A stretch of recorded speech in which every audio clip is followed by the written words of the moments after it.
ching chang, you made me speak Chinese. See the way your body taking over me. I feel weak, but you can bring the energy, my charger. I wanna pluck you in my phone, oh my charger. See the way you make me feel, oh my charger. Like you can feel my battery up, oh my charger. Poppy, oh my charger. My charger. Mukeni itafeka kuma for my dada. Uka muke muso, my dada. Poppy, don't say charger, I swear I may see my dada. You got what I need, you got what I want. Yeah, boy out. Yeah. Buy you coke out. Yeah. Buy you like body out. I'm being a wrong at you. Say you my full charger. You my Cinderella. You not make me sinner. Feed the baby to take a trouble. And I forgive me but fire, baby. Call me mon ami. Ching ching chang ching. It's a pleasure. Skip. Poppy. Skip. All the script, and I forgive me but fire, baby. Call me mon ami. Ching ching chang, you made me speak Chinese. See the way your body taking over me. I feel weak, but you can bring the energy, my charger. I wanna pluck you in my phone, oh my charger. See the way you make me feel, oh my charger. Like you can feel my battery up, oh my charger. Oh my charger. Baby, can't get me correct. Can't my body with woman. I wanna solve all your problems. We on Facebook and I won't comment. LEC go, but you stay right. All the shaka team when I was stay right. When you try solve, but you stay right. Just when you give very late, but you stay rich first. I wanna plug my phone on you. You not make me like kung fu. My you sweet like fufu. My you smell like moo. My charger. I can block you on Tiger. You fall like my sister. I will treat you like treasure. You my treasure. And I forgive me by fire, baby. Call me mon ami. Ching chang, you made me speak Chinese. See the way your body taking over me. I feel weak, but you can bring the energy, my charger. I wanna pluck you in my phone, oh my charger. See the way you make me feel, oh my charger. Like you can feel my battery up, oh my charger. Poppy, oh my charger. My charger. Mukeni itafeka kuma for my dada. Uka muke muso, my dada. Poppy, don't say charger, I swear I may see my dada. You got what I need, you got what I want. Yeah, boy out. Yeah. Buy you coke out. Yeah. Buy you like body out. I'm being a wrong at you. Say you my full charger. You my Cinderella. You not make me sinner. Feed the baby to take a trouble. And I forgive me but fire, baby. Call me mon ami. Ching chang, you made me speak Chinese. See the way your body taking over me. I feel weak, but you can bring the energy, my charger. I wanna pluck you in my phone, oh my charger. See the way you make me feel, oh my charger. Now you can feel my battery up, oh my charger. Oh my charger.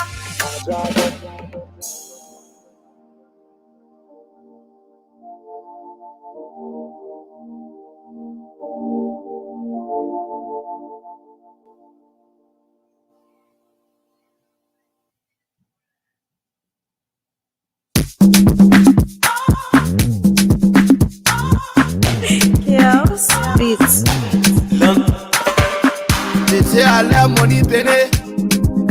Oh, you say, they say you love money, baby.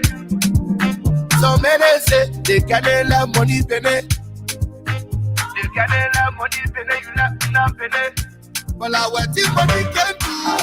What if money can do? What if money can do? What if money can do? Well, I what if money can do? What if money can do?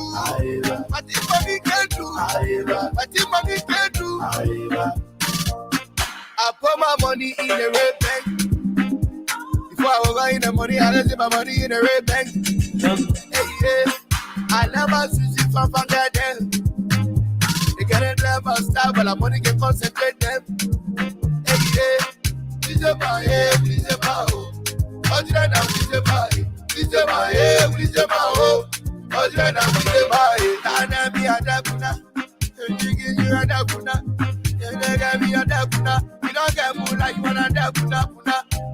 Una pay as you call. Looking for it. And see money begging, I can see that looking for it. Tana mi adakuna. Jigi you adakuna. Yenega mi adakuna. You don't get more like you wanna adakuna. What if money can do? What if money can do? What if money can do? What if money can do? Well, what if money can do? What if money can do? What if money can do? What if money can do?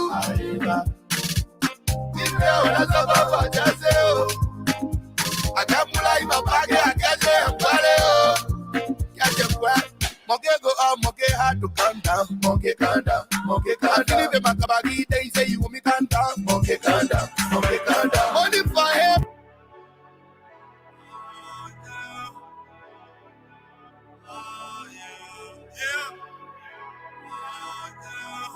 Every day and night, every night and day, I wanna love your body, girl, in every single way.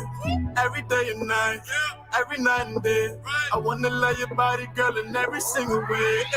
We have to tell it and we getting it on. Baby girl, tell me what you wanna do. Yeah, right. We can stop on the bed, bath and beyond. Baby girl, tell me what you into. Yeah. Cause every day and night, every night and day, I wanna love your body, girl, in every single way. Every day and night, every night and day, I wanna love your body, girl, in every single way. Forever my lady like Jodeci. You see your body keep controlling me, and I'm trying to get it popping like it's ecstasy. But your body should stay close to me. We gon' get it poppin', and soaking wet, fuck around. Got your girls, man, they all upset. Where you at? Where you been spending time? Got a man, I always hit you up, but you not around. I be on not a man, I hit you up on the phone. I'm head down to pick you up, baby girl, when you all alone. I wanna call you up, but I can't do that shit. Come over here, baby, you the one I'm rolling with. You the one I'm fooling with. I spend the hours, 1,000 flowers and tuna fish. Baby girl, you the only one that I'm dealing with. I swear to God, the MC Hammer catch you too legit. And didn't know that you my mama mia. Baby girl, you picture perfect like the Mona Lisa. Take you out to France, do it a little dance. Telling me that you love me, you posting it on the gram. And didn't know that you my mama mia. Baby girl, you picture perfect like the Mona Lisa. Take you out to France, do it a little dance. Telling me that you love me, you posting it on the gram. Baby girl, I got plans for you. Better yet, I made plans for two. Take your time, let me admire you. And baby girl, we get it poppin' like we supposed to do. We can stop from the stairs, girl, I promise an hour. After we done with charades, we can jump in the shower. I tell the world that it's yours, baby girl, that it's ours. Anything that you need in life, baby, I got you. Baby girl, you the one, boo. Cause you to be the one when time gets tough, I turn to. Girl, I really love and I do admire you. You the one that I need. Baby girl, you the one, boo. Cause you to be the one when time gets tough, I turn to. Girl, I really love and I do admire you. You the one that I need. Every day and night, every night. Now I calm down. Okay, now what if money can do? What if money can do? What if money can do? What if money can do? Well, what if money can do? What if money can do? What if money can do? What if money can do?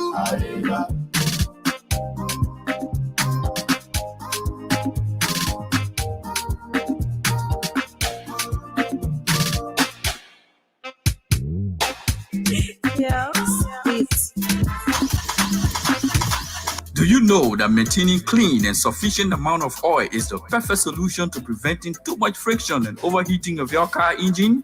Remember that dye particles are deadly to your engines. So too is the use of the wrong kind of oil. Stop using recycled oil products on the market. Sunoco Premium Super Fleet Engine Oil is now in Liberia. The Premium SAE 50, Premium 15W40 for both gasoline and diesel engines. Once there is an engine, Sunoco has the lubricant.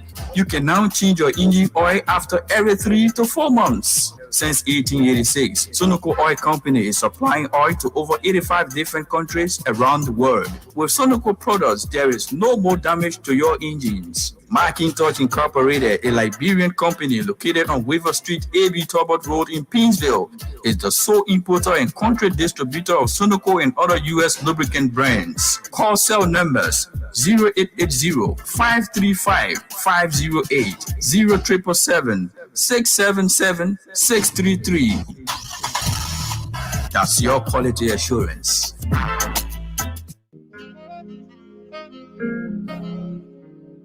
Peter Massaquoi Insurance Agency is the name that counts when you talk quality and affordable insurance services. Located in central New Jersey, Peter Massaquoi Insurance Agency provides homeowner insurance, commercial and business insurance, auto insurance, life insurance, and a lot more. We partner with over 20 top-rated companies to ensure we provide affordable pricing and quality services to our clients. Not only that, we also offer free financial planning consultation, and we are licensed in 20 states across the USA. At Peter Massaquoi Insurance Agency, our staff are well trained to handle all your insurance needs. Visit our website on www.pmassinsurance.com or call us on phone number 609-571-3037. That's 609-571-3037. Peter Massaquoi Insurance Agency, your low-cost insurance partner.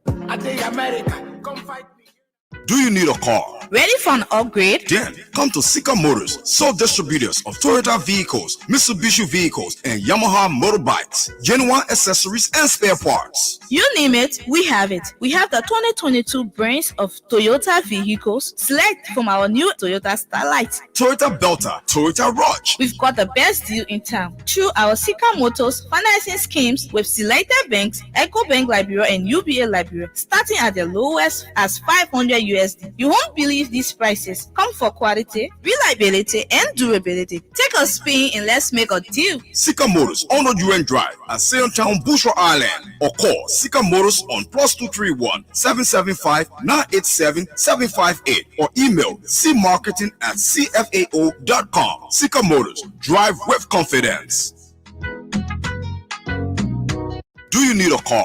Ready for an upgrade? Then come to Sika Motors, sole distributors of Toyota vehicles, Mitsubishi vehicles, and Yamaha motorbikes, genuine accessories and spare parts. You name it, we have it. We have the 2022 brands of Toyota vehicles. Select from our new Toyota Starlight, Toyota Belter, Toyota Rush. We've got the best deal in town. Through our Sika Motors financing schemes with selected banks, EcoBank Liberia and UBA Liberia, starting at the lowest as $500 USD. You won't believe these prices. Come for quality, reliability, and durability. Take a spin and let's make a deal. Sika Motors on the UN Drive at Sayotown, Bushra Island, or call Sika Motors on +231 775 987 758 or email cmarketing@cfao.com. Sika Motors, drive with confidence.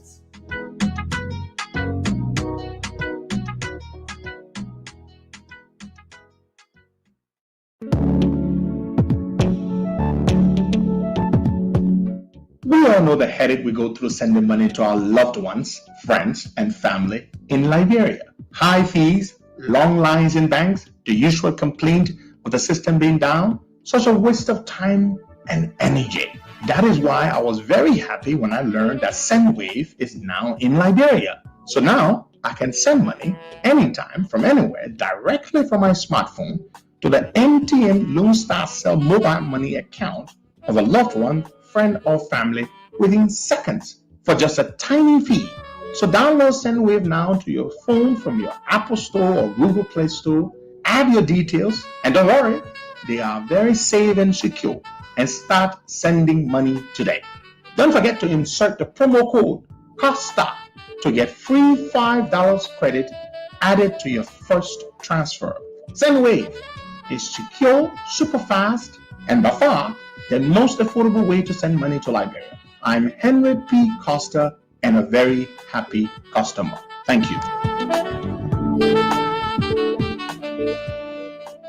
All right, good morning. Welcome to the program. Today is the 28th of September 2022. It's very good to be here. Good morning, Morgan. Good morning, Costa, and good morning to our many listeners. Wednesday, we just get a few days, like 2 days now to climax this month, and we are pushing to 2023, the most anticipated year. Yep. That's what it is. The most anticipated year. Very important, critically important elections are taking place. The fate of the country depends on it. These elections will determine whether we continue to experience the kind of terrible situation we've been experiencing for the last 5 years, or whether it changes. Yeah. It is up to the Liberian people. Again, no matter what we say, what we do, it is up to the people. But here is what I know. I know that the people in their majority are unhappy. I know that Mr. Weah and his people will not be able to convince the majority of the people to vote for them. When you all say, oh, it always is not careful, Weah will win. Then you say that not based on facts, numerical facts. Look at the data, look at the numbers. What percentage of the votes did Mr. Weah and Joy Howard Taylor combined pick up in the first round? 38% of the votes. What does our election law say? To win, you must receive or obtain 50% plus one vote. Yeah, 50%. So we have got 38%. So what does that mean, Bogai? 38% means that is their true what? Strength. Yeah. That was when he was not president yet. No, yes. And he was loved by the youth. That was when he was popular. Yeah. You know many seditious. Let's have this conversation. You know many people who are seditious today, they are not seditious. You know that, right? Yes. Yeah. Plenty. Plenty. Many of them are even with us. Now, many models that thought that he could be the change maker, he could be that person that would deliver. Yeah. So, Baga, the Baga received 38% of the votes. He and Joe Howard Taylor together. Now, do you think he still stands at 38%? If we had election today, you think we can get 38%? Nope, it can be. But then how do they think that they can win? Yeah, because they're looking at the opposition not being prepared, not ready. They haven't missed. I know we are not perfect in the opposition. Yeah. I understand. But let's say this. We have received 38% in 2017. He and Joe Howard Taylor combined, 38%. They do not maintain that hold on 38%. Many seditions have left George Weah. If you were a sedition and voted for George Weah in 2017, raise your hand on this live podcast. Tell us. If you were a sedition and supported George Weah in 2017, but no longer support him, raise your hand. Please, I beg you, raise your hand. So, Waka and I, and all of you watching, you knew many seditions who were seditions, but are no longer seditions. Oh, they are answering, present. They are raising their hands, Waka. So, now the point is, if Waka could not keep if Weah and Joe Howard Taylor cannot maintain their 38% base, where are they going to get additional 15% or 12% to win? Before they win, they must first maintain the 38%. Then they must increase the 38% to go up to 50%. Why? They can't do it. Okay, so in case I come in and say Unity Party to need to do some work because I did not say we don't need to do some work. Yeah, You see, the people are answering. They say this. I'm sorry for interrupting. They are answering. Lots of people have answered. They supported him then, but they no longer support him. So how does Mr. Weah win these people back? That's a good question. How does George Weah win these people back? How does he get these people back? These are the people that took him to the river. You know who crossed him? 12% of other people crossed him. Seditionists are not enough to make Weah president, but Weah has not tried to reach out to other people. When he said it last time, what did Weah say the other day? Was it upon his return home? What did he say? Yeah, he says seditionists are happy of him and they were you happy. See that? Did seditionists make Weah president? No, the Liberian people did. Where did they take him? They took him to 38%. Seditionists and MPP people, they took him to 38%. Who made him president? Supporters of other political parties or other political candidates. They were the ones that took him across the river. But Mr. Weah does not realize that. He does not realize that seditionists did not make you president. Seditionists took you to the riverside, to the river bank. It was supporters of other candidates who did not make it to the second round that supported you to cross the river. So Mr. Weah cannot win another election with only his CDC base intact. And unfortunately for him, to make matters worse, the CDC base is no longer intact. So that is the problem for George Weah. So how is he going to convince those people who helped him cross the river, who are not seditionists? How is he going to convince them to come back to help him cross the river again? Okay. Do you know anybody who Weah can convince to help him cross the river again? Financially, though, you know, Liberians and finance. My man, let me tell you something when I talk about money and election. Uh-huh. You got 5 million human beings in the country. Okay, let's say about 3 million adults or 3.5 million adults. You think you got money to go around giving everybody money? Okay, let's do the math. Let's do the math. Let's say 3 million votes or 2.5 million voters. 2.5 million voters. No, let's go on the low side. 2 million registered voters. Fine. How many are you going to get each person? Huh? Okay, of the 2 million voters, let's say 1 million, then you want to get them money. Okay, fine. Let's say what, $20 US, that's $20 million. So hey, hold on. Are you going to dish out $20 million US, $20 million US? Brother, election cannot buy you the thing. So if you give each person $20 US, 1 million people, that's $20 million. Look, when you say money, in a presidential election, you're talking about giving people money to win. Can you dish out $20 to each 1 million voters and you think they will vote for you? You think it can work? So now, even the people you give the money to go dish out the money, what would they do? Hey? They will eat some. But that from there, you know, they will not carry all. They will eat most of it before it gets to the people. So, when you say money, the people will spend money. They will spend money. What you have to understand is that, can they spend money to buy voters? You're talking $20 US, or I'm $20 US. $20 US. By 1 million voters. That's $20 million. Now, when you get somebody $20 US, how long does it take to eat that $20 US? How long? Okay? Just 2-3 days. Why you got 2-3 days? Some men will go drink beer right away with it. Some people buy a little bag around and keep it in the house. But it is not logistically and financially possible and feasible. It is impractical.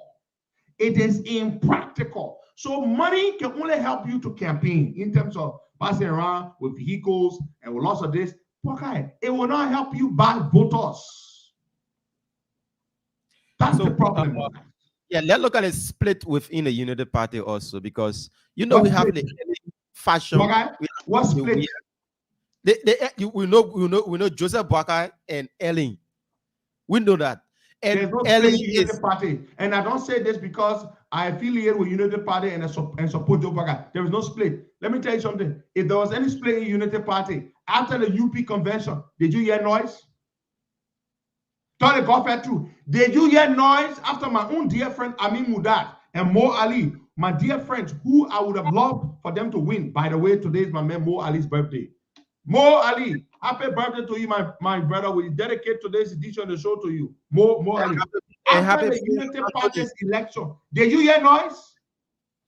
Nope. No, you did not hear noise. You know why you did not hear noise? What I'm saying is the issue about Ellen Johnson Sirleaf. And you know where she comes from when it comes to the Unity Party. Yeah. Ellen Johnson Sirleaf will be okay. Ellen Johnson Sirleaf is not fighting Joseph Boakai in Unity Party. All the thing in your year, Ellen Johnson Sirleaf is not fighting honor mining Joseph Boakai in any way in Unity Party. There were candidates that are pro Ellen that wanted to run, but they did not win. You understand me, Boakai? Ellen Johnson Sirleaf is not, if that was the case, I would be the one. Have you ever heard me defend Ellen? Boakai? No. Have you ever, all the years you've been knowing me, have you ever heard me defend Ellen one day? No. So why would I begin now? Ellen Johnson Sirleaf is not in Unity Party attacking Boakai in any way. She is no longer a problem in Unity Party. The old man not only care about international gigs. She passes around speaking here, speaking there, speaking there. She's not fighting Joseph Boakai. Yeah, but Costa, she have her agents, like one like Musa Belete that split. Yeah, but Musa Belete not in Unity Party. Yeah, but you know she work along with him again. What the Musa Belete cannot harm Joseph Boakai in any way. The only way Musa Belete could cause inconvenience to Joe Boakai was when we were in what? The CPP together. When we remove ourselves from there, what can he do? Can he touch us? Can Musa Belete touch Joe Boakai? He cannot touch Joe Boakai. Joe Boakai is no longer within Musa Belete's reach. Joe Boakai is far removed from Belete's shenanigans. His paid shenanigans. He's been paid to undermine the opposition. I'm sorry for Mr. Comiso. He said now that he thinks Musa Belete working for him, whereas Belete works for George Weah. Belete cannot touch Joe Boakai. The reason we encourage Joe Boakai for us to pull out of the CPP is so that Belete. Wait, can you hear us complaining? You see Belete embarrassing us? Belete does not bother us. Belete does not bother Joe Boakai in any way because Belete cannot touch Joe Boakai. Joe Boakai is untouchable by Belete. He is untouchable. Belete cannot reach Joe Boakai because we made the right decision. But let me say this to you. Ellen Johnson Sirleaf is not undermining Joseph Boakai in any way in Unity Party. And you know I'm not an Ellen fan, right? So I will not defend her. Ellen Johnson Sirleaf is busy with her international activities.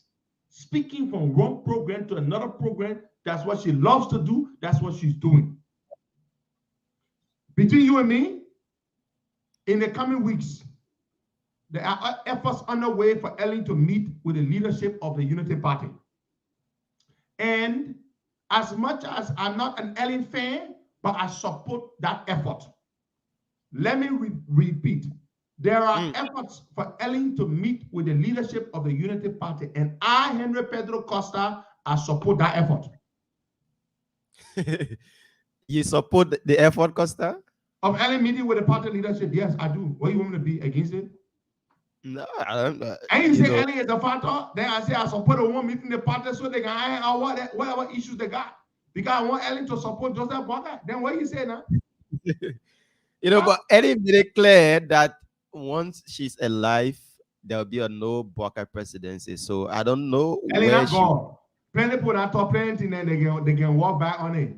Hey, my man, you know what? Look at somebody, but you are now speaker you ever in my life that you're the person be lecturing later on. Man, lead our team, man. Yeah. Yeah, but it's a good discussion though, and we wait to see the outcome in 2023, wherein the voters can make the decision, the right decision on who to elect. And once you make your case, the Liberian body, yeah, we can go forward from there. It's a good thing. So, what next? But I will just tell you something. I will tell you something, Bob. You see the life here? Nothing is constant. The only thing constant here that life and death. You're born today, you can die tomorrow. Anything can change. So when somebody tell you, say, you bugger, I will never do that one. Man, just wait. Under different circumstances. When the reality is, why you laughing? Say, oh, I tell you two teeth, bugger. When you finish, I will ask you a question. So you're not asking that question. No, I'm asking you. Want to ask that. I know you want to ask. You ask that question. Your question, I will ask you. You will not ask that question. And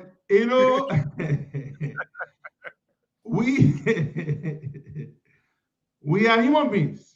Hey, you understand? We are not God, and we do not claim to be God. Whatever it takes to remove Jawia from power democratically, I will support it.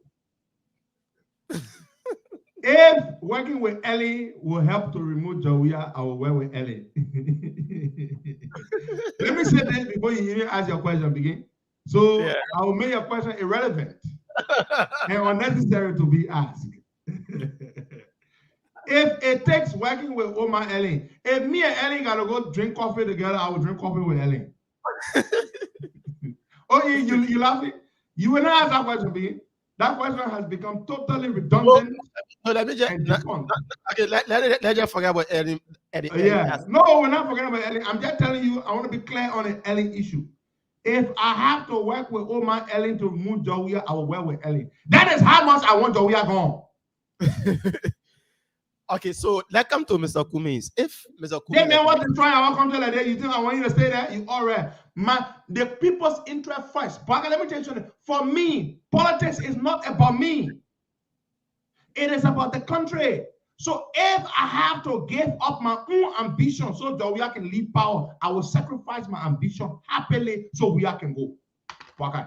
If me running for senator, if me running for senator. If it came down to it, that I have to decide between me running for senator and Jawia staying in power, I'd rather me not run for senator for Jawia to leave power. Okay. So I hope I made that clear. I like the aspect that you said you put the country first, you put the Liberian first. Always it's about the people first. For me, that's my politics. For the other people, I don't know. But for me, it's always about the Liberian people first. If the Liberian people come out today and ask, oh, Mr. Costa, this is what we want. We want a Boakai Cummings ticket.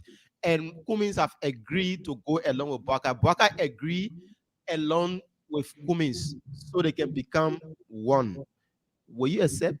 If the Liberian people say that, and Boakai agrees, and it's clear that that's what the people want, I will not fight it. If it takes that to remove Jawia, I will not fight it. You don't know how much I want that man going. You don't know. Today you will understand how much I want Jawia gone. If that's what the Liberian people truly want, and if Mr. Boakai is comfortable with that, when they turn to me, because he normally turns to me, he say, nephew, what do you say? That's what you think people yesterday night they just say, oh, the relationship between me and Joe Boakai that I said on the show, I thought. Before Joe Boakai makes a critical decision, he consults with me out of respect because he knows the value we bring to the table. I say this to you. If the old man Joe Boakai, if Uncle Joe turns to me and say, nephew, the people say we will go with Cummings. What you say, nephew? The Liberian people say that what they want. I turn around, look at Joe Boakai. He look at me, you think I will tell you, say, oh, and I let Cummings, they coming there, coming there. My issue with Cummings is not personal. I will support it if that's what is good for the country, and Joe Boakai is comfortable with it because he will be the president. If Cummings, he want Cummings to be a VP, I will support it. If that's what it takes to move Jawia, I will support it. Anything it takes to move the man, I will support it. Yeah, but I will not support war. I will not support coup d'etat. I will not support any of those things. But anything that is democratic, that's non-violent, I will support it to move Jawia. They may go stay down. I will support it. Yeah, but sometimes you base your argument on trust issue and what all have happened in the CPP. Have you heard the saying? They say politics make streets bedfellows. You not yell one before, eh? You yell one. Let me tell you something, my man. You never wanted someone a Jew before. The Jew used to be cussing you. She used to say she not want you, she not let you, she not date, she not that. You and I Jew ain't all together before, or you not know somebody who did. Mama, let me tell you something. Life can change. Nothing is constant. I told you the only thing that constant in life that life and death. Everything else can change. Somebody can tell you today they will never be this. They can change. So, poor guy. You see me, it's not about me. I keep telling you, the reason I am in politics is because of the people. If the people say this is what they want, who am I to stand in the way to undermine what the people want? If Joe Burger, who is the head of the ticket or is the head, he says, nephew, let me tell you one story. Joe Burger explained the story to me one day, and I will tell you, y'all listen to this story. One day, Joe Burger wanted to tell me something, but he started with a story. Yeah, listen. He wanted to seek my advice on something. And I will not tell you what exactly it was. I will not tell you that part. But he told me this story. He said, nephew, one day, Nelson Mandela, after he had come from prison, and he was president now of South Africa, because he was released from prison on February 11, 1990. 4 years later, in 1994, he became president. He said, this is Joe Bagao. He's explaining the story to me in order to get me to support something he was about to tell me. Yeah, you see how the old man is? He said, Henry, Nelson Mandela came out of prison one day as president. He and his cabinet ministers went to a restaurant to eat. He and some of his cabinet ministers. When they walked into the restaurant, Mandela looked around the room and he saw a white man, an Afrikaner. And Mandela called the man to come to their table and sit with him and his cabinet officials to eat. This is Joe Burger explaining this story to me. Listen to the story. Mm-hmm. The white man came and sat at the table with Nelson Mandela and the cabinet officials. I myself used this story on him before. The same story he told me. I wanted him to do something one day. I used it on him. Tell away he tied my hand, I tie your hand too. But listen to the story. So Mandela called this white man to come and sit with him to eat. But the white man was very uncomfortable. The white man was very uncomfortable. He was uneasy throughout when they were eating together. So after they finished eating, Mandela and his official left. And one of them turned to Mandela and said, Madiba, that's how they used to call him, Madiba, what is it with that man you invited to our table to eat? Why was he so uncomfortable? He was so uneasy. And Madiba said to his officials, that man you see was one of the prison guards at the prison, at the Postmore, I think the Postmore prison or the Robben Island prison. He said, that man you see was extremely wicked to me. That man used to urinate on me. Whenever he was on guard and wanted to urinate, he would come to me and urinate on me and pee on me. He said, but then they said, but Madiba, why would you bring such a man to sit at the table to eat with us? Mandela said this. He said, Joe Burger telling me, oh. He said, Mandela told him, he said, you see, I did not bring him to the table to humiliate him or to embarrass him. I brought him to the table because I wanted him to know that even though I was now president of the country, I did not have anything against him. That I to bring him to eat with us at my table means that I have no bad heart for him, as Librarian would say. I have absolutely nothing against him. And the guy said to Mandela, to Madiba, he said, you, Madiba, you are different, oh. You are different. Do you know the moral of this story?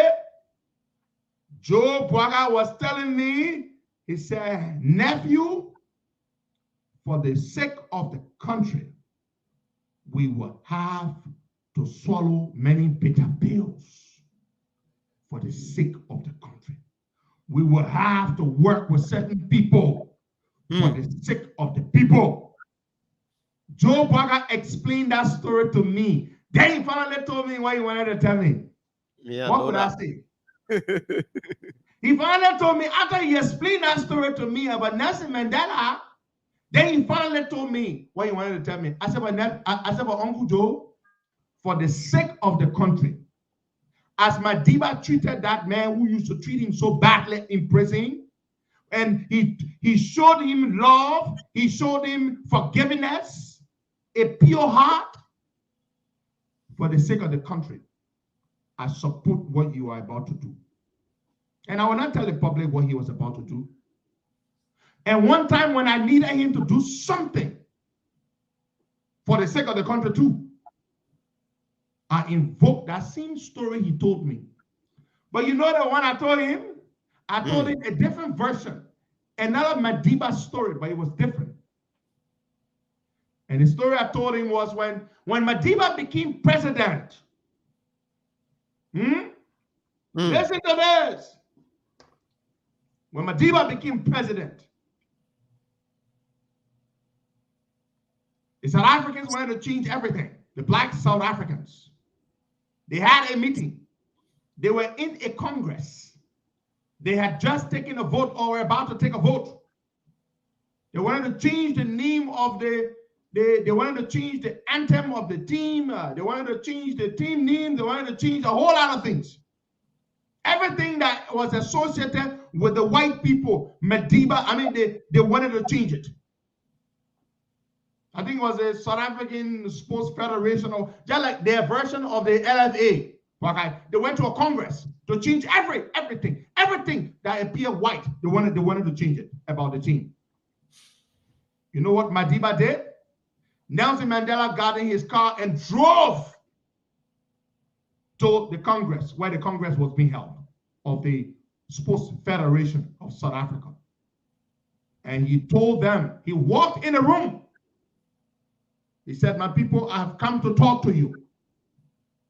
You will not make these changes. These white people, they are afraid that because we have power now, that we will use retribution, that we will go after them, we will do this, we'll do that. He said, you will not make it, you will keep things the way they are. They were angry with him. He said, I am your leader. The day I stop telling you when you are wrong, then I would no longer be fit to be your leader. You shall not make these changes. We cannot alienate and ostracize these white people. If you do that, these white people will hold their money, they will sabotage us, and the government will fail. And our people will look at us and say, the black man is not fit to lead. We need these white people. You cannot alienate them. That is why Madiba supported the Springboks. They had the Rugby World Cup in South Africa. The Springboks. He went, he visited the team when they were on camp. The black South Africans used to cheer for foreign teams whenever they played the Springboks, because the whites loved the Springboks, the South African national rugby team. Nelson Mandela supported the Springboks, the rugby team. There was only one black player playing on the entire team. Mandela said, when you love somebody, or when you want to show to somebody that you do not hate them, the things that they love, you have to show love for it. Listen to me, boy guy. When you want to win somebody's heart, the thing that they love, you show love for it. When you meet a woman with a child or with children, and you want to win the woman's heart, what do? You win the children. Yeah. Yeah. You win the children to your side. That is a good old trick in the book. And do it sincerely now. When you want to win a woman's heart, you win the woman's affection. You win the woman's love by winning her children. Madiba said, these white people love their Springboks. How can we disarm these people? He said, we need to disarm them of their fear that we are going to be retributed, that we are going to suppress them. He said, no, we have to show them that we love them. And how can we do that? We can do that by showing love for what they love. When you show love for what somebody loves, is the easy way to the person's heart. That year, I believe it was 95 or 96, South Africa won the Rugby World Cup. They came from under and won the Rugby World Cup. I believe in that what Madiba said. Sometimes Madiba also said, when somebody holds malice against you and they hold evil towards you, when you treat them good, instead of treating them the same way they treat you, my dear brother, sometimes you might succeed in disarming that person of their hate towards you. You have to disarm people. And so, Joe Biden and I had that conversation, and he told me that Mandela story. One day, I wanted him to do something for the sake of the country. I called him. I used my own Mandela story. And he said, well, nephew, what can I say now? I said, well, you gotta do it. You have to do it for the sake of the country. And he did it. He did it. For the sake of the country, he listened to me. He did it. The same way I listened to him when he wanted to buy me or to sell something to me that was for the good of the country. I listened to him. He listened to me too. So when I see I said, nah, all you do is Uncle Joe and I have a special relationship that transcends politics. He respects me, he respects my opinion, he values my opinion. That is enough to me. That is all I want. You think I want to support somebody who can listen to me? Somebody who doesn't respect me, who does not value what I bring to the table? That's all I want. And so I say to you, whatever it takes to remove George Weah from power democratically, I raise my hand. I, Henry Pedro Costa, do hereby solemnly swear to do everything that I can, humanly possible, and within my meager powers, to ensure that Mr. Weah is a one-term president. I raise my hand. If you are on board as well, raise your hand. And I firmly believe that only Joseph Human Boakai can do the job. Only Joe Boakai can beat George Weah. And I don't say that with cockiness. I say that because it is evidenced by the facts. Boakai is strong. And to those of you who question Joseph Boakai's ability and his health, you are so wrong. You could not be more wrong. Boakai is fit and he's up to the task. I love my country. I do not support Joe Boakai because I like him or because I love him. Do I love him? I love the man. I've come to admire him and I've come to have affection towards him and for him. But that is not why I support him to be president. I want my country to do well. Do I believe that Joe Boakai will be the Messiah? No. But Joe Boakai will bring decency to governance. Joe Boakai will lead this country in a way perhaps you've never seen before. A humble, decent president who does not care about building mansions and buying cars for girlfriends and having sycophants left and right. No, it would not be about that.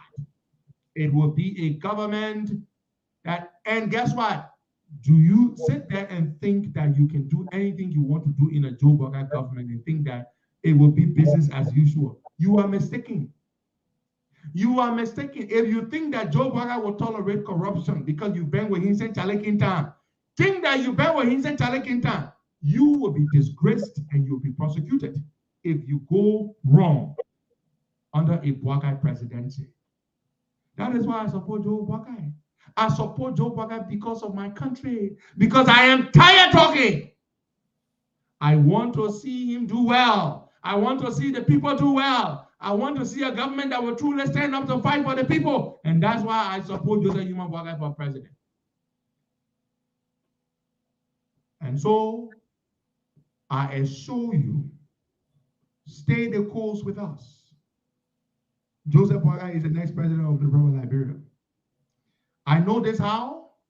I know this because God has allowed me. Martin Luther King said, "For my eyes have seen the coming of the glory of the Lord, and all flesh shall see it together." God has made me see it. He has shown me the light. It has been prophesied. Again and again and again, it has been prophesied that Joseph Human Boakai is the next president of the country.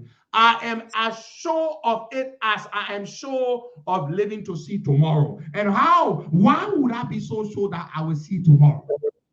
Because the great purpose that God has for me has to be fulfilled.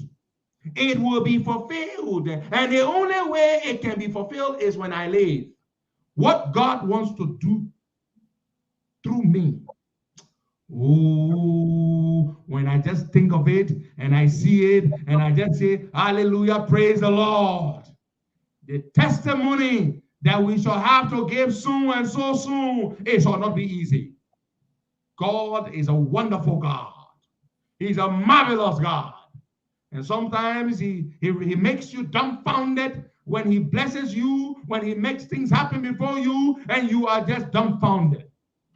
My faith is in God. You know, you look at me and you think I'm a bad person when you don't know me, and you think that I'm cocky and I rely on my own understanding. I do not rely on my own understanding. I rely on the mercy of God, the unwavering grace. You know, as a boy, one day at Lakiri Mission, we had the president of the Foreign Baptist of the Lakiri Foreign Mission Convention, Dr. David, the Secretary General, Dr. David Emmanuel Goatley, an American boy, an African-American Baptist preacher. And that guy came that day. I will never forget that sermon. Boakai is one of the most memorable sermons. And that sermon was delivered almost 15, 20 years ago. Boakai, I will never forget that sermon. And Dr. David Emmanuel Goatley preached that day on understanding. And he said, you can have everything. You can have all the education, you can have all the money, and you can have all the connections and friends in the world, but you need understanding, Boakai. Without understanding, nothing you have means anything at all. And do not rely on your own understanding. Do not rely on your own wisdom, because that wisdom is flawed and that wisdom is transient. Rely on God's blessing and God's understanding. And that's me. And that is what has been carrying me through. And so I say to you, my friends, that is also what has been carrying Joe Boakai through. This man has nothing. And he has not hidden it from you. He has no money. He has nothing. But look at where God has been carrying him. He doesn't even work hard, politically speaking. Many of you who support him, you complain. Why isn't he so active? Why isn't he doing this? He doesn't have to do that because God is with him. The God that is with me is with Joe Boakai. We have a very big God. We have a very big God. And it is that big God that we depend on. And when you depend on God and not on yourself, God will see you through. When you have a good heart for your people, and when you do what you do because of love of people and not for yourself, God will see you through. And it is our God that is seeing Joseph Boakai through. I hear them say, oh, Joe Boakai has got no money. How is he going to run a campaign? sit and see what God is doing for Joe Boakai. Ha ha! Praise the Lord. Amen. What God will do for Jose Boakai. Wait and see. Ha! Ayaka. Wait and see what the Lord is cooking. That man's faith is in God. He depends on nothing else but God. And God will see him through. And God will deliver Liberia. We will have a decent government, a leader that cares about the people. So when I see some of you question me, sometimes you question my loyalty, my support for Joe Boakai. My support for Joe Boakai is casting stone. It's not what Joe Boakai can give me because he has nothing to give me. And I expect nothing from Joe Boakai. But I support Joe Boakai because of my country, first and foremost. Because I want my country to do well. And of all the people running now, he is the one person I trust that can help this country. You will never see him build mansion. Like George Weah, in a few months, broke his old house down, build a brand new mansion. You will never see him build condominium complexes. You will never see him fly private jet at the expense of the country. You will not see Joe Boakai do that. He does not care for those things. He does not care for those things. Since I've been supporting Joe Boakai, the first time we spent a lot of time together was when he came to the United States for 3 weeks. I spent enough time with him. I used to cook there. You know, they used to doubt my cooking skills, right? Man, Boakai, the first time, you know what kind of dish I made? What was the first dish I made? Baked chicken, right? I baked a whole chicken, massive chicken, baked it. I made some potatoes, boiled the potatoes. Made some salad and all kind of stuff. And man. They were taking my food for a joke, my cooking. I came to see a truly humble and decent man, up close. A good human being. So, there you have it, folks. George Weah will not be president again. I know that. My God has told me that. George Weah is a one-term president. Joe Boakai is the next president of Liberia. My God has told me that. Nobody can stop Joe Boakai from becoming the next president of Liberia. Call me an idiot. Call me delusional. But God, the same God that has shown me things that I have seen is the same God that has shown me that Joe Boakai is the next president of Liberia. Just the way he made things manifest in my life to show me that he meant that. It's the same God that has shown me that. Boakai, let's go to the lines and take some calls. Before we do, I want to say happy birthday to Mrs. Florence Camara, Auntie Florence. Yeah. And also our man here, Anthony. I come in. I will get to our man. Happy people. Yeah, you got to put a man on small set. I want to say happy birthday in a very special way to Auntie Florence, Mrs. Florence Camara. I hope you're doing well.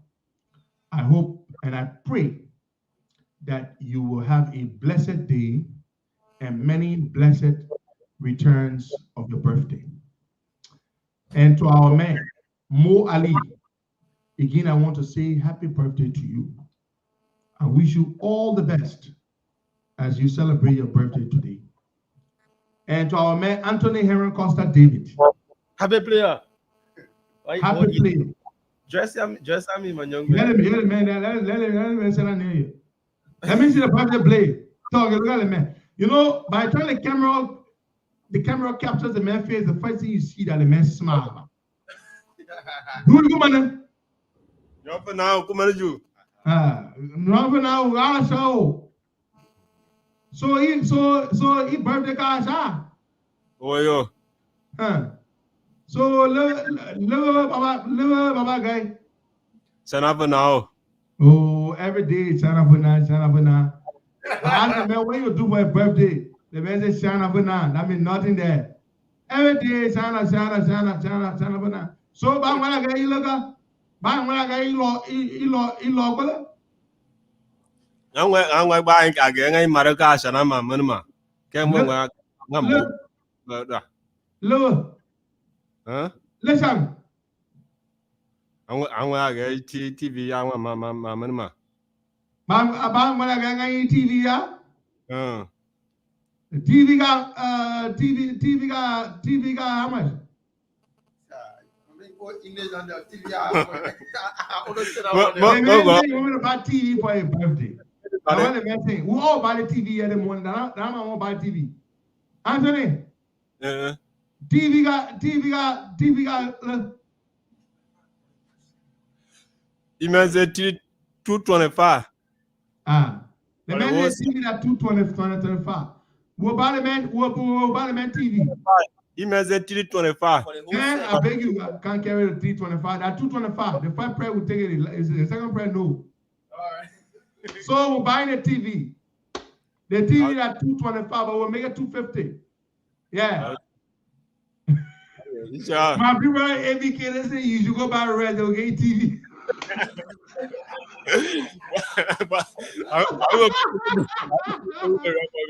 Yeah. The red, you should go buy a red. They will get TV. But anyway, listen. We're about to make a TV. Yeah? So everybody who wants to send contribution to Anthony. Anthony is a man, and he's the first man that comes every day. Yeah. Anthony is the man that goes to the station the first every day. Jogway is the second man that comes every day, right? Yeah. Exactly. So kukelepo kukuye puma. Agaku Anthony and TV ya. And I said the right way. I remember that. Anthony. All we put it together, right? Yeah. So buy a TV. To buy the TV. Exactly. Ngamo kwana. Ngamo agaku kele kukuye puma agaku Anthony and TV ya.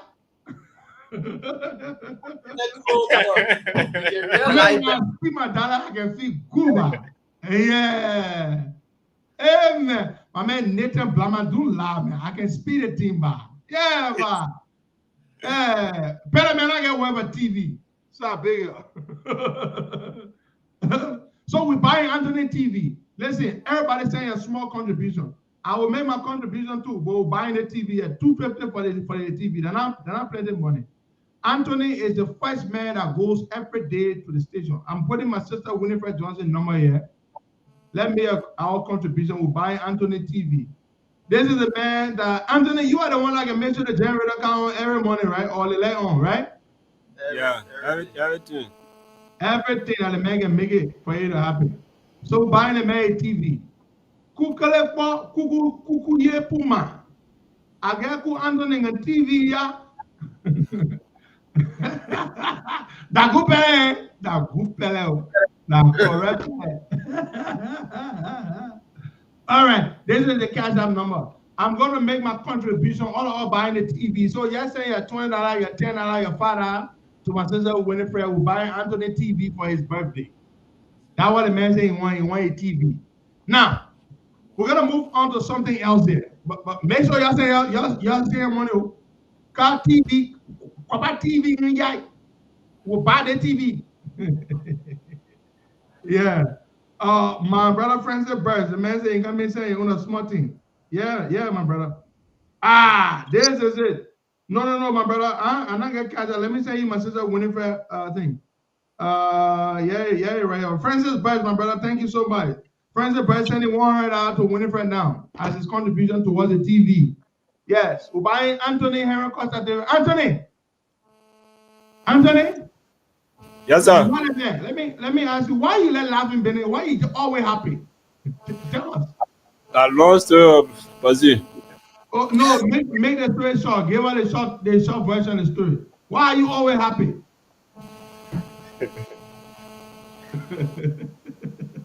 All right, Anthony. Tell us now quick. Then we gotta go take calls. You know the parent are let laughing or something like make somebody heart. Yeah, it's therapeutic. Yeah, it may how to cool down. If you get how you charge that gross note. Yeah, when you see the man laughing, I really say, yourself will get weak. Even if you feel with the man say, yeah.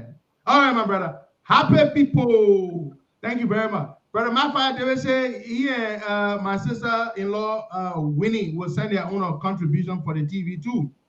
So yeah, there you have it. James Liam Washington, the cash app number is right here. My sister Winifred Johnson number, yeah, right here. 763 568 8538. Let Parliament TV. Yeah, so that right there. Send your contribution to it. We'll buy Anthony TV 250. All right, Bogai. So on this issue with the Elections Commission, Bogai, they are doing a retender. You are aware of that, right? Mm-hmm. You know why they're doing a retender? Remember, Bogai, the Election Commission woman, a hell of a woman, Bogai. Bogai, the woman, a hell of a woman. Let me tell you something. The Election Commission, their regulations are clear on the awarding of contracts, right?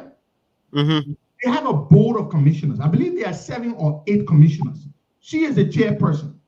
But Boy, the way it works is that when they have done the bidding process, before a company can be decided upon and awarded a contract, here is what they do, Boy. They got to go to the board. The whole board got to decide. The board can either decide based on consensus or the board can vote. But the chairperson, David Etta Brown Lasana, unilaterally recommended a Chinese company called Ikemp for the contract and wrote to the PPCC requesting the PPCC to grant a no objection so that the contract may be awarded to this company. She did it unilaterally without consulting the other board members. When she did that, Bogai, the PPCC wrote her back and quoted her own law. The PPCC wrote her back and said, look, your own law says that NEC can only award a contract to a company when the entire board approves. It's not done unilaterally by the chairperson of the commission. But imagine that. Imagine the PPCC woman is telling the NEC chairperson, David Etta Brown Lansana, that she did not do the process the right way. But what an embarrassment. What a disgrace. But what is it with this woman that she let to do contract bidding in the Babati way? What is it with her? What is it with her? Probably Costa, it could be from the head, What is it with her? The president don't blame nobody for her. They seen woman here, they crooked woman here. She did a same thing with our thermometer. I'll pronounce it the real Liberian way. You know, during the COVID time, she awarded that contract to her brother $180,000 to rent thermometers that the neck could buy for chicken chin, something they could buy for a few $100s. She went and rented it from her own brother company. That airport in a trouble where they wanted to carry out the code for it. But I saw the woman is just a crook. Is that what she is? Because of what she did, the contract has to be retendered. That means they got to go do the bid run all over again. The woman is a big crook. The woman is a big crook. The woman is a big crook. And to think that she is the sister of a decent woman like Mary Lauren Brown. Oh, Nangala, they think ahead. No, Baga, hey. To think that, let me ask my sister Winifred. Winifred, have you received a $100 from Brother Francis Bursch? He sent $100 towards the TV for Anthony. Please confirm whether you have received it. He wanted to be sure whether you have N and an initial M in the middle of your name.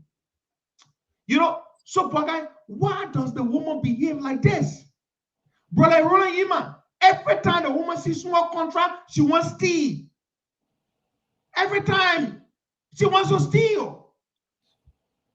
Raymond Small, good question. How can we trust the woman? The woman that kitty poos. The law says only the commissioners, the board of commissioners must approve the decision to award a contract. The woman decided in her own capacity, she alone, to award the contract. She wrote a letter to the PBCC. Oh, we have selected a company called eCamp. They are good. They are expert in biometric and blah, blah, blah. Please award them the contract. The PBCC woman wrote her one long letter. I got a letter too long. She said, oh, you not know your own law? Your own law says you and all your commissioners have to get together and make the decision who to award contract. You alone can do it. So, Baga, guess what we're going to do now? You're going to chop again for that particular agreement. Thank you. She was going to chop. The reason she awarded it unilaterally to the Chinese company with all her fellow commissioners is because they have promised her money. This woman is the biological sister of one of the most respected women in Liberia, Sister Mary Lauren Brown. Her brother is Martin Brown. She comes from a reputable family, but the woman is a crook. The woman is a hell of a crook. If somebody gave her $2-3 million out to the woman, she will try to steal the election. Yeah, who knows? But why the woman is such a crook? But you would think that the woman would be careful when it comes to contracts, right? The woman already in trouble with contract business. With that thermometer contract, you would think that she would say, when it comes to contract business, I don't want to put my hand there, yeah? Let me not put. The woman is still looking for a way to steal. When we talk, I think women that can defend her. Oh, don't talk to her like that. That woman, the woman is a damn kitty puss, my people. She's a rogue. But look at it. You know, if we're in a civilized country, the woman will be forced to resign for what she did. You know, if we were in a decent country, this woman will be forced to resign. The chairperson of the National Elections Commission must have integrity. Every contract the woman wants to steal. Stephen Johnson, she arrogant. Stephen Johnson, the woman is arrogant. It can help me when I see that kitty puss talking. It can help me too bad. She chicken.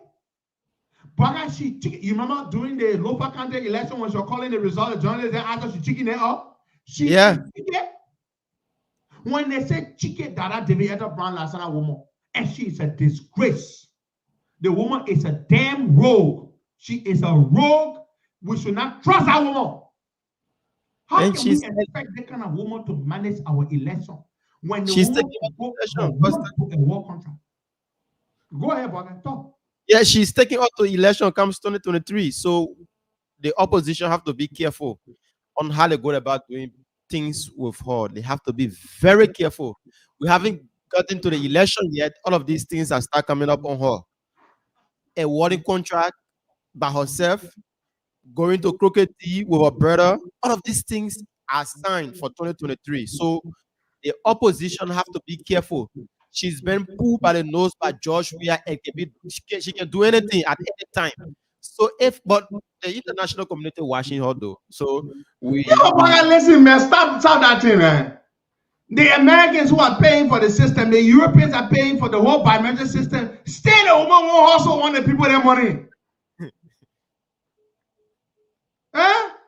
No, but it's just part of her system. No matter what it is. She gets a roll. Yeah. She gets a roll. She can't help it. Because, if that woman had respect for herself, she did it the first time they caught her red-handed. She awarded the contract to her brother, $180,000 for that stupid thermometer. They can get home and pull it to a hail a day. Yeah. Then it will say, okay, your temperature is 97.5%. That thing the woman said she rented from her brother for $180,000 US. They see the woman now put her hand in big contract again. The woman is just a rogue. She cannot help herself. This woman here, we need to be careful with her. We need to be, in fact, I will speak with my contacts in DC. They need to consider recommending the woman here for sanctions. No, I'm not talking you. The woman, the woman can sell election. Yeah. Or she can try to sell election. She need to be sanctioned. She need to be. The woman too bad. How you be 7 commissioners? And the law is clear that all of you are supposed to agree before you award a contract, or the majority should agree before a contract is awarded. Then you alone decide by yourself and write letter behind your colleagues, write a letter straight to the PBCC and say, they award the contract to the company. They are there. They go find out now. Only her one wrote the letter. Yeah. Hey, bro. My man, the woman, you know, some people, the woman is a kleptomaniac. Kleptomaniac is somebody who has an uncontrollable desire to steal. She is sick. The woman is sick. Something wrong with the woman. She is sick. David Etta Brown Lansana is sick. I know her sister, her decent sister, Mary Lauren Brown, must be embarrassed. The woman is a disgrace. Mary Lauren Brown, I know Mary Lauren Brown, I know the too shame for her. But how our sister, what David Etta doing to us so? How can David Etta be like this, man? David Etta left money business. David Etta left money in business. Why we're going to go to the phone lines and take some calls. So, my people, you see, because of her crookedness, they have had to redo the tendering process. They have to redo it because of the woman, her crookedness. Is it not delayed, Bwagai? Does this not set us back? It sets us back. This is the woman that Musa Belete can be giving money to election commission to be writing all the things in favor of Musa Belete. The woman, yeah. The woman is a criminal. Let me hear better. Let me say, oh, that woman, don't talk to all of that. She's a damn rogue. That's what she is. The woman won't finger our election. Let's go to the phone lines and take some calls there. Sister Winifred, can you give us an update on Anthony's TV for his birthday? So the last update we gave is that we are $251. Very good. We already got the TV money. But please give us the latest update. Well, let's go to the lines and take some calls there. 077-0102-102-886-01038-355-102-102. The WhatsApp number is +231-886-2417. Okay. Tomorrow we'll be discussing the Emma Brochures issue, Bwagai. There's something from the Supreme Court we'll be looking at, yeah? So, Martina Soro, come on, Bwagai. Send a link to Martina. She's supposed to come on to talk about the girls in Oman, the women in Oman, and something concerning them and the Ministry of Labor. They put the labor minister in charge of this whole exercise. We're told that he's eating the money that's supposed to help to bring the children back, or the women back. I'm sorry for calling them children. And, he has not been forthcoming and he's not behaving well. So Martina will speak with us. Can I send a link to her? Ask George to send a link to Martina. Yeah, your name, where you calling from? Yeah, thank you, Baka. My name is Segu Sharif, and I joined the conversation this morning on District 13 along the Japan Speedway.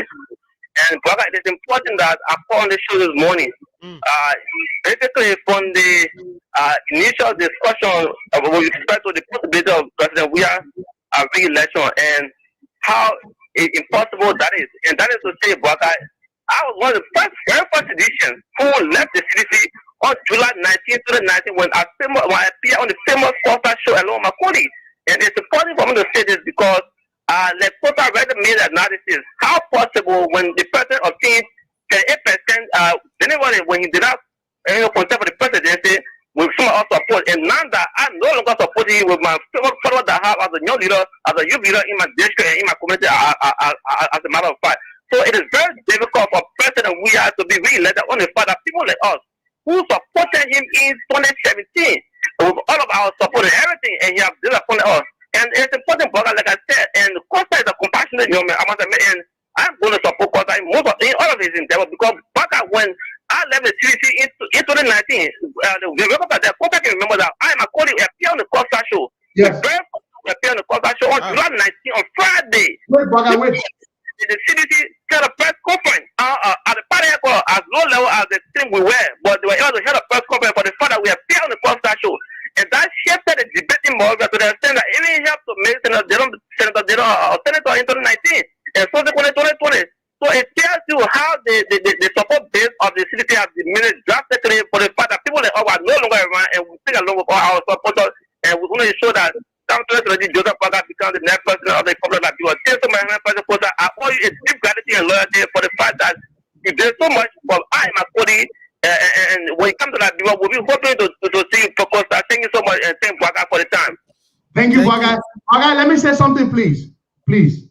You see that young man? A very smart, brilliant, well-spoken young man. I remember him. Yeah, you know, we've done so much that we forget, but that's how it should be. You do good, you move on. If my memory serves me right, and if your memory does as well, that young man and his colleague came to us one day at the studio. We hosted them on the show. And that day, I believe he said to us that day that, I said, today as a young man, what is the most difficult challenge you face on a daily basis? He said, feeding myself and my daughter. I believe that's him. He said, feeding myself and my daughter on a daily basis is a difficult challenge. He said, Costa, since this man came to power, almost 2 years now, I have not been able to buy myself a new shirt, let alone a new pair of shoes. But you know what I did? He said he was struggling to get his daughter's tuition. Amen. If you are the same young man, if you're the same gentleman, please call back. If you're the same person. He said, I will never forget. He said, Costa, waking up in the morning and putting food on my table is the most difficult challenge I face now since Jovia came to power. He and his colleagues. Two smart young men. He's very well spoken, smart guy, but I've never talked to him since. He said, Costa, right now, my daughter is out of school. I believe he even showed me the picture of the cute little girl. Yeah, she must be several years older now. He said, right now, I'm struggling to even put my daughter in school to pay her tuition. But you know what we did that day? We raised money that day. I believe that day, Senator Dillon gave, I think, 10,000 Liberian dollars. We raised money for that young man that day. I believe we raised about $20,000 or $30,000. But I want you to call back, man. We raised some money that day. I think 30 or 40,000, something like that. My brother, if you're listening, please call us back. Brother, you see what I'm telling you about people who were citizens, they left? Right there that day, I said, look, we got to put your daughter in school.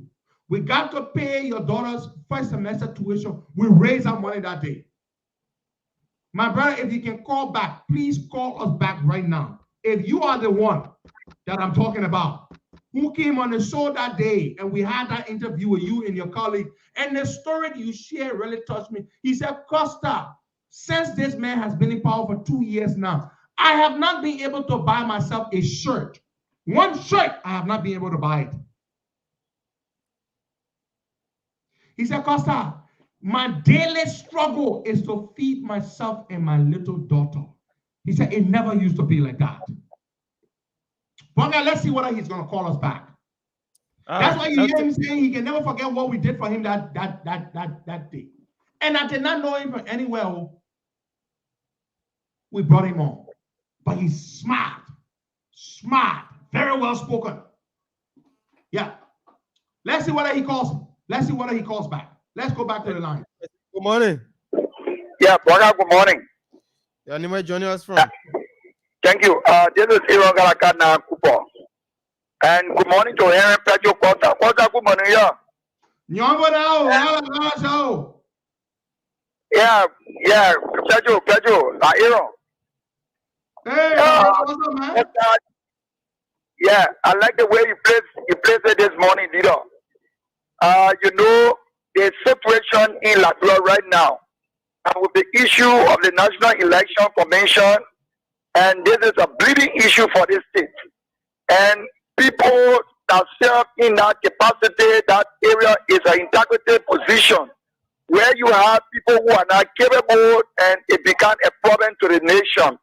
I think by now the 54 legislature is supposed to pass a non-covalent vote into that woman because the madam is not competent. The madam don't have integrity to serve to that integrity position.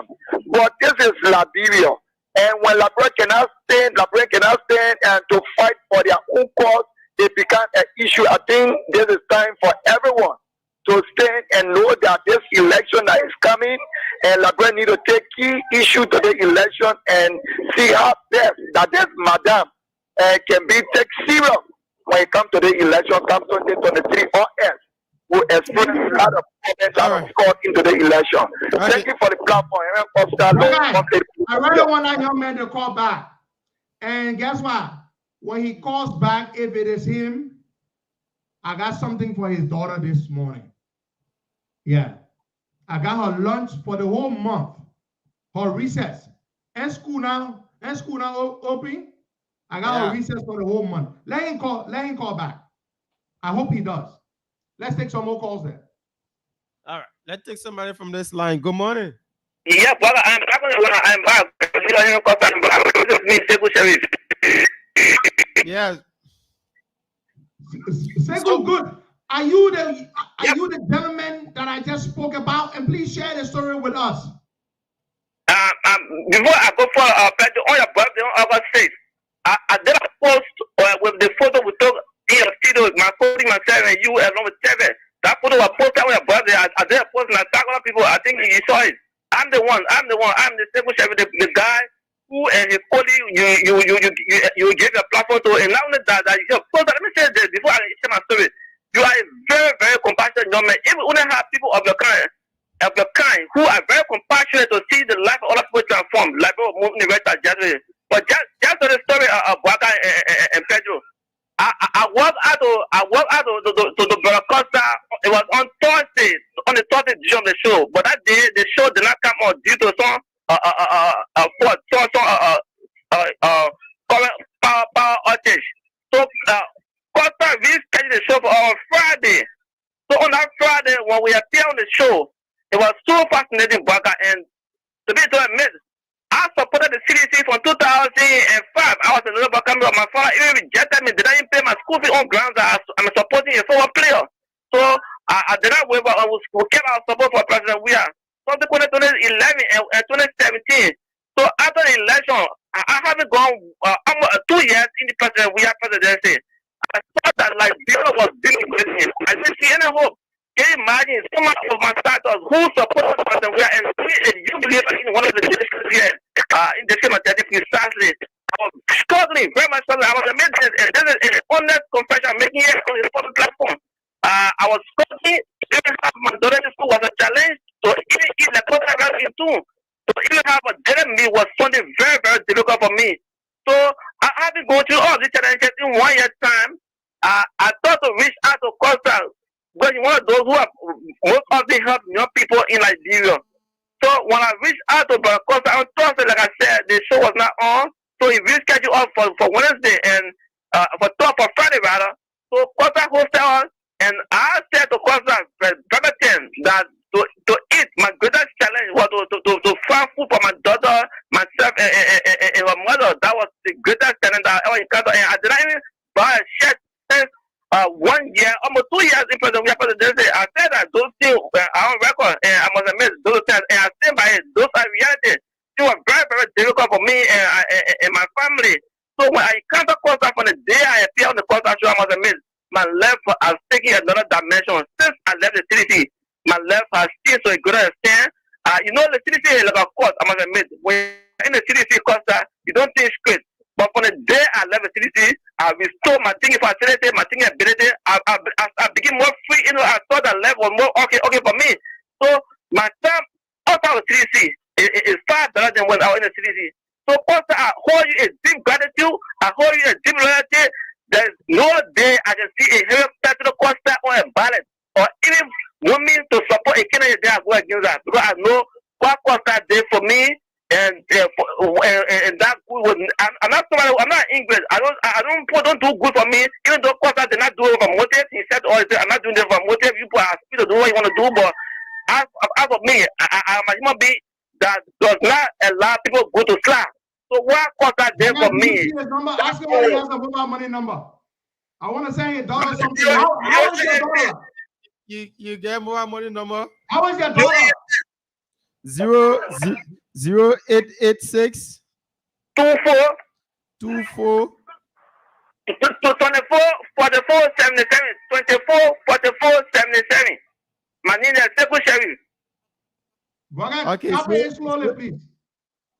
0886 24 44 77 24 44 77. Okay. But before I drop the line, and let me say this to all of my young friends following the broadcast this morning. Look, everyone, the good for Liberia, and let us think Liberia. The Omen Chuba always say and love Liberia.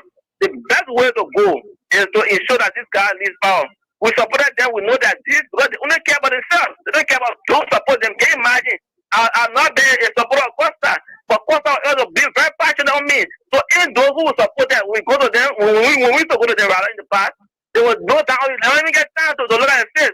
So if these people cannot love me well for us, so watch we continue keeping them in power. So Bwaka, thanks so much. I would like to have a number so that I can be regular communication with New Costa. Thanks so much for the time, Pedro. Thanks so much. Well, let him tell us about his daughter, please. How is she doing? Yeah. So not there, Pedro. After the show, when you made it available by the grace of God, my daughter was in school, and now the school has about to open. Things are not really fun, but at least she'll be. I'm hoping that I'm still looking around to see her that she can start school by Monday. But she's about 7 years old, Pedro. She was 7 years old. I wish I had a time there for you to speak to her, but she's not around. That is the daughter person. Tell him I'm sending him $100 for his daughter to help with her tuition. $100. Okay, I'm sending it right now. You're sending $100 for your daughter tuition, yeah? All right, Leo, thank you so much, Pedro. I hope to be in constant communication with you. Thank you. Okay, let him stay on the line and see whether he receives it. You get more money for you? But let's confirm that number. I'm using it in the phone now, speaking on. Okay. Yes. Let him hold on. Let him be watching the phone. It should come in any minute, any moment now. Come in your phone. Just look at your phone. Okay, so it's a body phone. And now on your phone, I can see the message. So, but you just send me a number there. I will call back on the show as soon as I receive it. No, but just tell the young man, it should be in your phone now. It was just delivered. Tell him to check. Check your phone. It's there right now. The message should reach you. Okay, but I'll be for the director to call back on the show. Tell him not to go. Tell him to listen. There's a good friend of mine. She doesn't want her name mentioned, but she has offered to pay your daughter's school fees. Okay, you hear Costa? Yeah, I'm getting Pedro. Yes. A good friend of mine has offered to pay your daughter's tuition. All right, my brother. Wow. Yeah. We will call you. I will send your number to her. She will pay the tuition. God bless you and God bless your daughter. Thank you. All right, Pedro. Thank you so much. Thank you, Pedro. May God visit, bless you and enlarge your territory. Amen, my brother. Thank you so much. God bless you. All right. Okay, so we have Martina here. Martina, good morning. Good morning, leader. Good morning, Bwaka. Good morning to our viewers and our listeners. Good. Martina, we are glad to have you this morning and to discuss a very important issue that you have fought hard for. You have done a whole lot, and God bless you and for everything you've done and continue to do for these women. Amen. Who went to seek greener pasture. And today they have been treated badly. It hurts us so bad. And you have been doing so well. And we salute you for that, for everything you've done for them and continue to do. So today you are here with us. What is the issue? Let's talk about it. Okay, the issue here now, leader, is about the government going in, right? These children had a protest and the government called them into a meeting to have a dialogue with them. And Friday, which was the second, they called for that meeting. We all were part of the meeting. Minister Gibson was part of that meeting, and other officials, even some representatives, all of them were part of the meeting. We had a very fruitful discussion with almost, I can say, half of the victims, all of them were part of the meeting.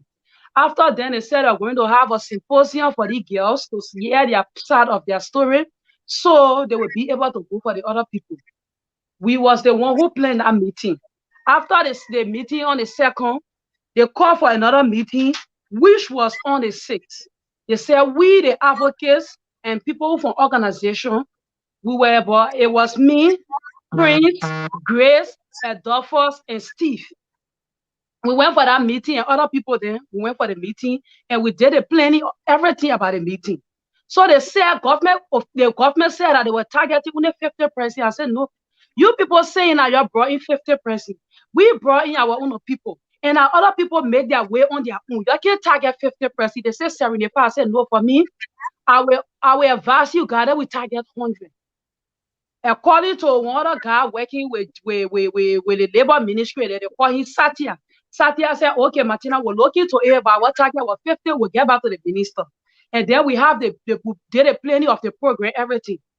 So it was supposed to be on Tuesday and Wednesday.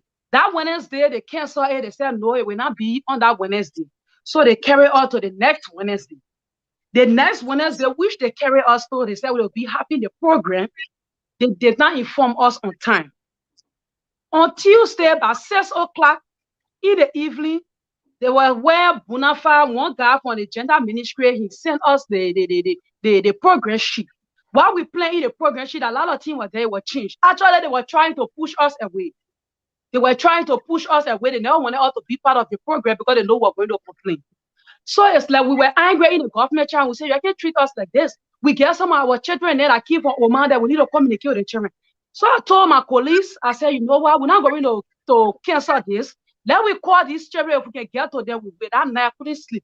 I started calling so money. I wake up the children who I couldn't get to. I started calling them. I did not attend the symposium because I knew it was meant for us to not be part of it. But I told the children, I said, y'all go there, give your story so government will be able to go in for your sister there over there.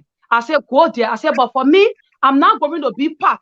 Because when you even listen to the program, the minister Gessi was saying, it's not about politics, this one is not about politics. Everyone Satiaki, they're sitting. They don't listen to nobody. They want to politicize. I said, we are not politicizing it. It was on the very show when I reached out to you, when we reached out to the president, and the president directed us to Minister McGill, and I even went to the marshal to go meet the minister. This is not about politics. So when I see that they're trying to politicize the whole team, I say, I remember. When my colleagues then get on the ground that day, that Wednesday morning, the place they carry the children leader to go, some children call me, they were crying. They said, Martina, to be honest, the government remind us of what we passed through in Oman. Because the place they carry us, when you see the place, no different. Even the place where in Oman, it's far better. The servant said, Ching was there, mosquito. Did I send you the picture? I sent you the picture, you saw everything. The place, the bathroom, when you see it, the place is, I don't even know how to classify it. And which community? Where is that place located? They Baptist Seminary. I don't know which one they play. They say Baptist, but the children say, if you go way in. That way. And they still went ahead, they only pay for 50%. These children, they in the net, some of the children, I will get sleepy place. The bishop, I get a play, the bishop king, the bishop told them that the place, the people only pay for 50%. This is the bathroom. They only pay for 50%. Where they will be kept, where the children will be going at. The children will be the only 50% they pay for. Even the food, the children were finding it difficult with the food. Only 50% they target. So the people have to pay for the pictures. You send them to me. Yeah, but why the people have to pay they couldn't do this for all of them? The people have to find empty room. Leader, guess what? Government have to buy one bed of bed sheet So the children were able to put on the mattress so they would sleep. Some of them spray on the floor. For 3 nights, that children were over there. They went Wednesday, Thursday, Friday, then Saturday they leave. They have the program. Nothing tangible that was discussed in that program. Because I called the children, they say, oh, they will not take our statement. Nothing tangible was discussed. Why you call for symposium? And I've noticed that there are 5 ministries that are supposed to be part. 5 ministries. I don't know how Minister Gibson planning the whole thing because he's the chairperson on the whole tax force team. He's the chairperson. As a minister of labor, yeah. Never have representative. Ministry of Gender never have representative on the first day. And Internal Affairs never have representative. What the ministry? Gender ministry, nobody was there. The police, the immigration, and MOJ. They even said that American embassy, and the guy they call the guy said he's not representing the American embassy. He is an American, but he's the senior judiciary advisor working with the prosecution office. He is American, but he's not representing the American embassy. Our international partner, because the plane were put on the first day, nobody was there to represent the RDOL. Nobody was there to represent the ROM. War Hope and UNODC are the 2 people that have representative. And since then, we not get anything for them. In the meeting we had with the government, they said that the children are on critical list.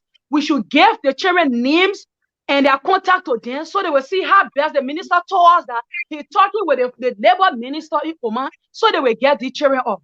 Because there are 2 videos that have been turning on social media with the operation man. That girl right now, leader, she cannot even wash because she crying on her belly in her Oman that the people holding her hostage. Now, let me ask you a question.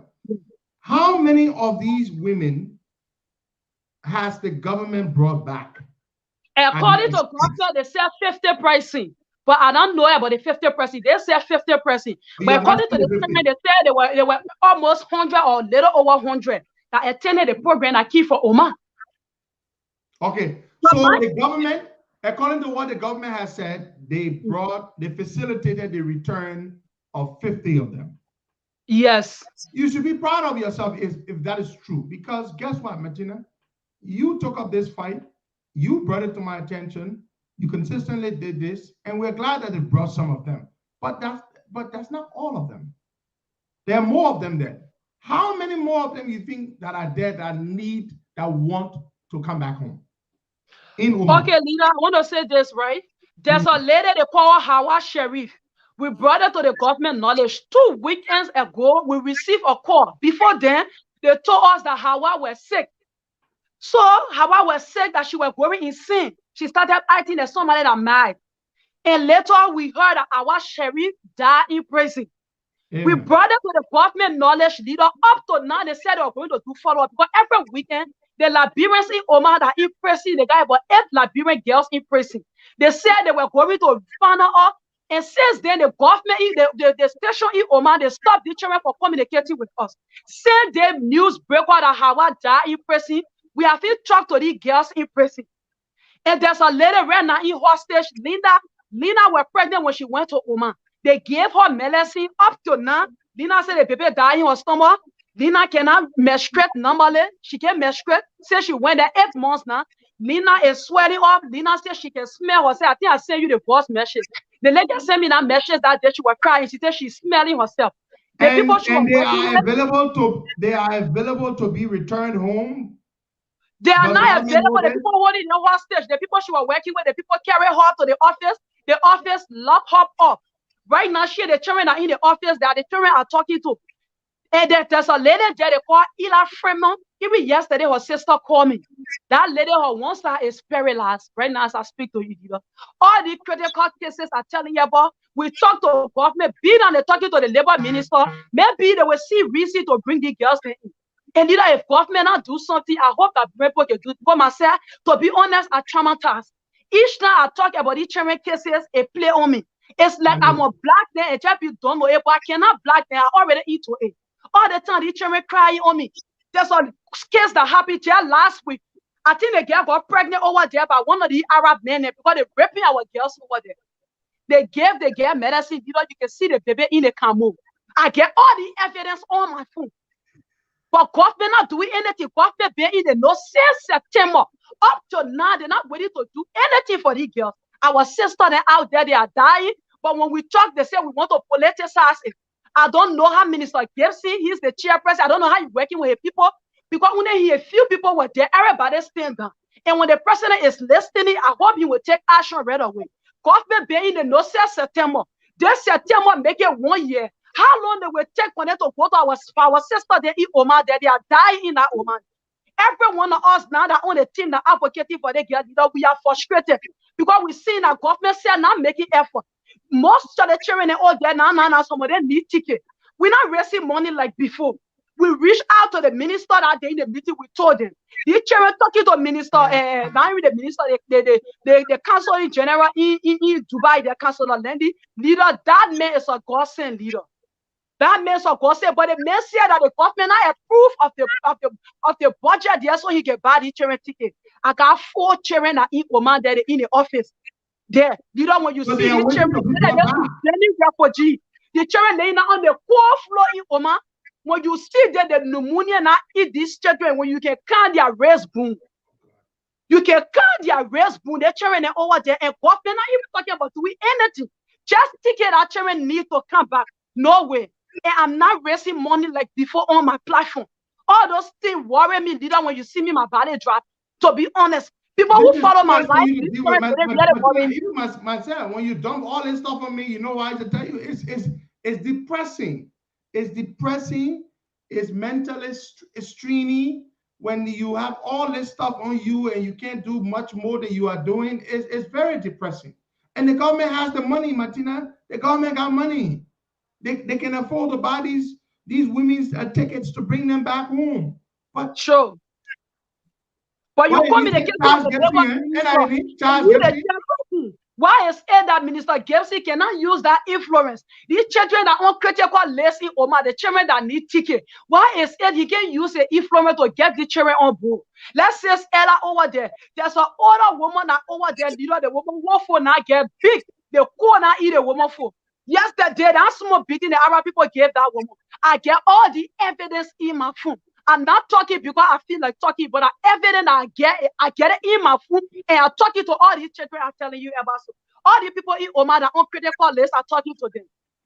And it's so much frustrating. And our people did well. On my platform, the Liberian people, they did well. 10 girls that Liberian people brought into my platform. Yep. Even CRP did their own contribution towards the 10 girls there coming to Liberia. The why is it that government can do something for September to September, 1 year now? What they're planning now, up to now, they cannot go to Oman to rescue our girls. Or they want everybody to die? So let me ask you something, Martina. All this while, they have not sent any government representative to Oman? Up to now, leader, not one. Let me tell you something. I have a diplomatic note verbal here, written by this guy, Henry Famulem, to the Koreans. The Ministry of Foreign Affairs of the Republic of Liberia presents its compliments to the Ministry of Foreign Affairs of the Republic of Korea and has the honor to inform that the government of Liberia has received information of the arrest and detention of 2 officials of the government from the Liberia Maritime Authority in Busan, Korea on Thursday, September 22, 2022, on allegations of sexual assault. The officials were attending the International Maritime Organization GHG Smart Practical Training and Study visit. The government of Liberia wishes to request from the Korean authorities an official report on the allegations to enable a decision to be taken concerning this matter. In the meanwhile, a consular agent, listen to this part, a consular agent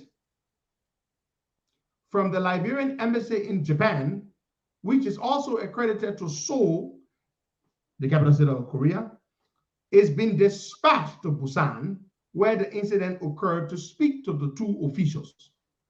Why am I reading this? This is totally unrelated to what we are discussing. 2 Liberian officials arrested in South Korea for raping 2 teenage girls. The minister the Minister of Foreign Affairs writes a diplomatic note, a note verbal to the Korean government, and is informing them that they want a full report on the situation and that they are dispatching an officer, a consular officer from the embassy in Japan to fly to South Korea immediately. Martina, you understand now? You understand why I'm mentioning this? Because it's official and the girls over there, they are not official and their parents, then they are nowhere in government. They care about officials who are accused of raping. Yes. But Liberian women who went to hustle to earn a decent living are being abandoned, while they are sending an official to go to fight for and advocate for alleged rapists. Yes. Men that were caught with the young girls in the room. And now they say, Martina, they not catch the men with the women and somewhere else. They were caught in their room. Their only excuse is, oh, they get into us, say they are of age. They didn't say they honor age. But the point I'm trying to make, Martina, is that the government does not care. They only brought those 50 people back because of all the noise we made and all the effort you made. You in particular. That's the only reason. They were embarrassed. You think they can afford to bring those other women back? The ones that are available to be brought back? The ones that are still in bondage? You think up to now, they have not sent a single delegate or official of government to Oman to speak with the Omani authorities, to plead with them, to cooperate with them, to secure the release of these women and repatriate them home. You think why you think they haven't done it? They don't care, Martina. That's why I noticed it. I don't think they care. Joe, we are saying he is a feminist in chief. He mentioned that in UNGA assembly. He is a feminist in chief. A feminist in chief cares about women's issues and women's rights. That's what a feminist in chief does. Has George Weah ever, you know, the man is not a leader, man, Martina, man. It's just sad. Martina, look, let me tell you something. You got to take it easy with yourself and this situation with these women. Our time is up. I'm sorry, but I'm coming back to you. You got to take it easy. Don't stress yourself too much. There is only so much you can do. You have raised a lot of money. You've brought a lot of them back. The COP gave about $2,000-3,000. We brought some of them back. Do not stress yourself because it will give you pressure. You see me? At 40-year-old, all my hair now get gray.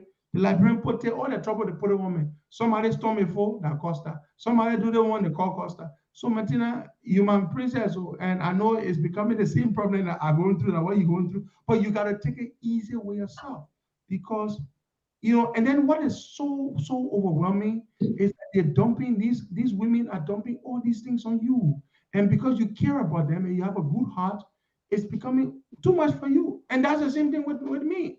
When people even if somebody want to talk to these children, they will ask me for, oh, says Martina, you know, there's so pressing, we are afraid. I have to go to confirm it before I get a confirmation. Okay, you're talking to so pressing.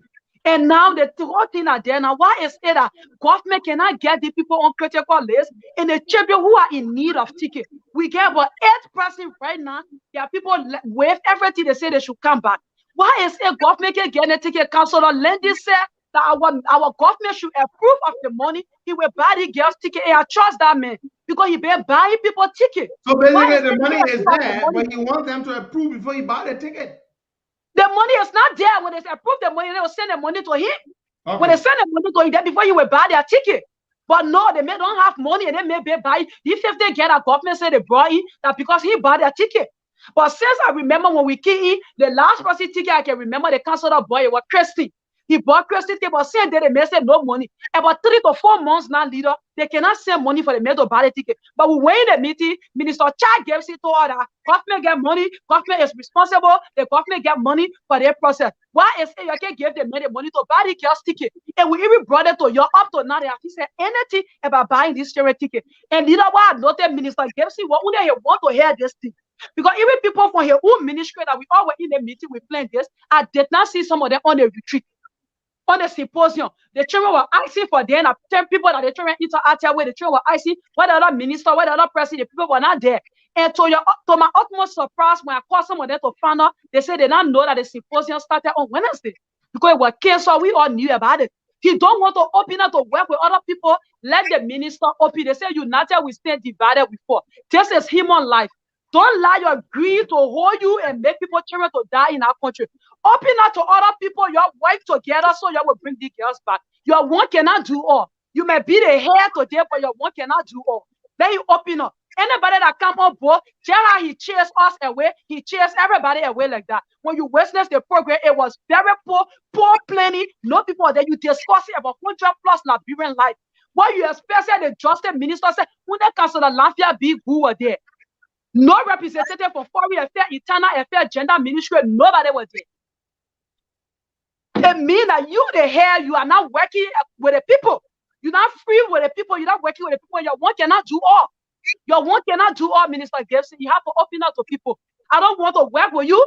Maybe other people you don't want to work with them is okay. But you people are government. You are working together to see how best you will go bring our sister. They are dying over there. And some of us here, we are dying slowly with them too. Martina, I'm sorry we're going to have to leave it here this morning, but we got to keep talking about this. Tomorrow morning, come back on. Yeah? All right. Come back on the same time. Let's continue talking about this. Maybe we'll keep talking. It will embarrass them. They will do something. Yeah? Okay, leader. Thank you. The talking meeting to get involved the last time to bring 50 people back. So we got to keep talking. The government can afford. These tickets are not $2,000-3,000 for one ticket. And a $5,600 for one person. Yeah, $5,600. Yeah. So they can afford. They can definitely afford. And yes, as our national coordinator Stephen Johnson just said in response to a question from Philip McCauley, the COP bought tickets to bring. How many people we brought back? COP, aside from what you raised. 10 COP brought 6, eh? 10 pricing. There you go. COP brought 10 persons back. That's what we did at COP. And it happened many months later before government was embarrassed to even bring 50 people back. These are their citizens. They have a duty, a responsibility to their citizens. Yeah. You know, but thank you very much, Martina. Come back on the same time tomorrow, yeah? Okay, leader. All right. All right, then. Bye-bye. Well, folks, there you have it. This brings us to an end of today's edition. We'll be back here tomorrow, same time. God bless you all. Take care. Bye-bye. And by the way, we raised just about $300 for Anthony to buy a TV. So again, happy birthday. Where is the man? Let Anthony can teleport. Thank you. Why? Let Anthony can teleport. Thank you. We raised about $300 US for him to buy a TV. Happy people. Yes, sir. I'm going to teleport. Thank you. We raised almost $300 US for you to buy your TV. Thank you very much. I just want to say thank you to the people who contributed towards that money. They play that small one coming from, that big one go there. Amen. All right, Anthony. Thank you very much. Take care. Bye-bye. I will send the money to you, yeah? Okay.